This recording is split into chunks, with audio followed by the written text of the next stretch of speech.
उसका दिल तोड़ दिया है अल्बर्टो ने।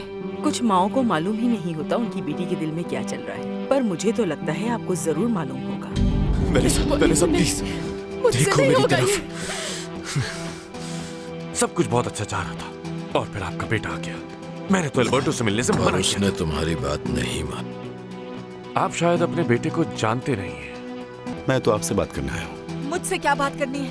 पापा चाहते हैं कि आप लोग यहाँ से कहीं दूर चले जाएं। वेनेसा!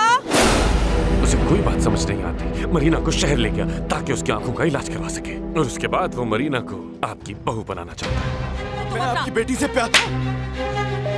इस स्टोरी का दी एंड करना पड़ेगा। मैं आपसे एग्री करता हूँ मिस्टर लुइस। शर्म आ रही है मुझे तुम्हें अपनी बेटी कहते हुए। आप मुझे बता सकते हैं वो लड़की कहाँ रहती है? मुझे उससे मिलना है, कुछ बातें करनी। मैं जानता हूँ कि वो इस वक्त कहाँ है। बिंगो। कैसे